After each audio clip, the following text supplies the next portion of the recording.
This is the perfect RIA, in case you didn't know. Bringing you all the strategies to help your business grow. Are you happy? Are you satisfied? Are you hanging on the edge of your seat? Sit back and listen in while you feel the beat, yeah. Another myth bites the dust. Hello, TPR Nation. This is Amber Kim from The Perfect RIA. Thank you for joining me on today's Follow-Up Friday. On Monday, Matt was joined by John Barron, who's joined us a few times on the podcast, so we were so excited to have him back. Matt and John got together to talk about the prospect process, and specifically a phrase that Matt uses all the time. This is to help a prospect make an educated and informed decision about his firm. Matt said when John first shared this term, he thought it was a punchline, but he said now it's become the entire soul of his prospect process. And this really came about from John looking at how the average person goes about consuming products and services in the marketplace. He said the typical person will go through a series of steps designed to do two things. One is to give them an education. They don't have to be an expert, but they have to be informed enough to make an educated decision. And the second is whether that item fits into their current plan and if they need to make a decision now.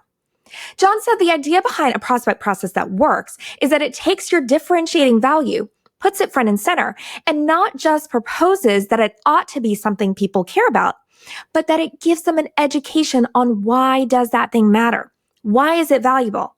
He said that in the absence of being able to distinguish something an advisor does differently, your service just becomes a commodity, and then the decision is based on price and convenience. John also discussed removing the pressure that someone has to buy today. He said people assume the pressure is coming, and this gets in the way of their willingness to engage. So he said one of the secrets to moving someone along in your process is making the process, not your service, seem like it's worth doing, and that they aren't going to get pressured. You then make something safe for them. Matt said by calling out the elephant in the room, it not only makes it safe for the prospect, but for him as well, because then it removes that tension. Once he gets to the end of the call or meeting, he knows what's going to happen and what to tell the prospect. And with what he says, he's giving them permission to make a decision, which is something they already had the right to do. John said without that pressure, they're actually more likely to listen to what you have to say. Matt also brought up with hiring an advisor for a prospect, it's almost a once-in-a-lifetime decision. So prospects don't really know what they should be looking at. They just know they want their financial future to allow them to do the things they want. So they'll work with you if their perception is that they have a better shot of that turnout by simply working with you. Your job as the advisor during this process is to give them what they need to come to that conclusion. For those looking to create this process, John said the first step is to identify the gap that you felt you could fill when you went into business. What is unique about you? The second is how do you educate your prospect that they need to care about that particular thing that makes you unique, where they appreciate the value of what you do. The third is how do you conduct that process in a way that you don't put them on the spot? Then, if you have those things, you can do the fourth thing, which is putting all of it together, which creates that process that the prospect will like, then that's safe for them. John said for a lot of people in the service industry, it's not so much what you do, but how you do it. Let's get into action items. Identify how you're operating in the marketplace that not everyone else is doing. Figure out how to educate people about this so that it becomes a part of their buying criteria. And how do you design this in a way that's easy and safe and gives them the time that they need to come to their own conclusion?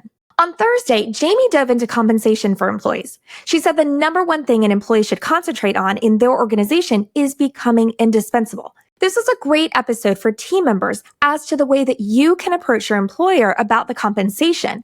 And this is helpful to employers to understand their responsibility and how to handle these conversations as well. Jamie said that if you're a leader of an organization, you need to be having two appointments with your team members. One is on compensation and the other is on performance. And they shouldn't be the same meeting because a performance review shouldn't equal a pay raise.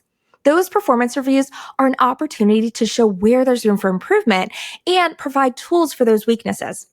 She took a moment to talk about your working environment and distractions during your day, especially if you're a remote worker sitting at your kitchen table and are constantly distracted by things. This isn't conducive to an environment where you're going to produce your best work. Even if you have a home office, make sure that you have rules around your availability, whether that means the door is closed, meaning do not interrupt, or door open, meaning that you're working, but you're not focused on deep work. So how can employees talk about compensation? Going back to what Jamie said when she started her episode, that employees need to focus on becoming indispensable, that you have to be able to do the work that you're assigned. Jamie likes to do compensation reviews in the spring. And if you're an employee looking to have a compensation review with your employer, you need to go over your work and make sure that you don't have these visions that you're worth more to the organization than you truly are. And a great way to do this is through a scorecard. Team members also want to have a formal review so they know if they're on track or not. Here's something you shouldn't do if you're an employee looking to renegotiate your compensation. Don't get a bunch of market research as a reason for compensation increases, because Jamie said she'll then go and pull all the qualifications based on that salary that maybe you don't have. Instead, become indispensable. And if you're in a meeting where you're negotiating things immediately after, go and document that. Get it in writing between both parties so that you have a place to look at it and come back to what you both agreed upon. Jamie said that employees tend to provide her with a lot of accomplishments, which are great, but they leave off the things that they didn't do or things they need to improve on. So if you're planning on bringing a list as a part of your negotiation, then 1, you need to consider timing. And 2, don't bring market research unless you are fully competent. You can do what other people can do for that compensation you're looking for. And 3, don't bring a list of accomplishments unless it also includes your failures and shortcomings. Jamie likes for team members to say that they'd like to be earning X and ask what they need to show in the next 3 months for that to be achievable. And then they can work that out together.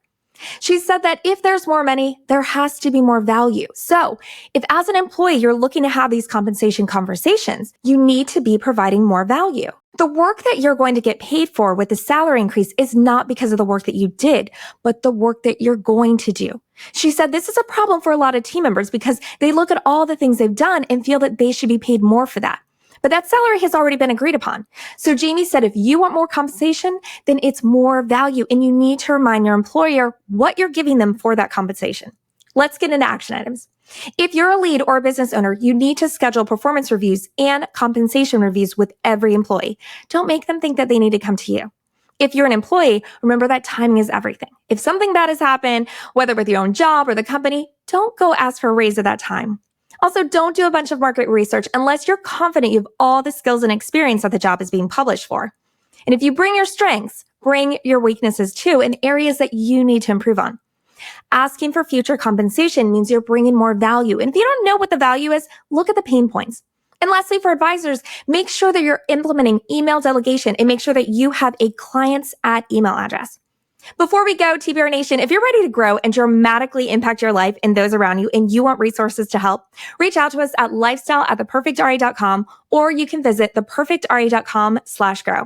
That wraps up this week's recap. Thank you for joining me, and please share this or any of our episodes with another advisor or team member who you think might benefit from listening. And until next time, happy planning.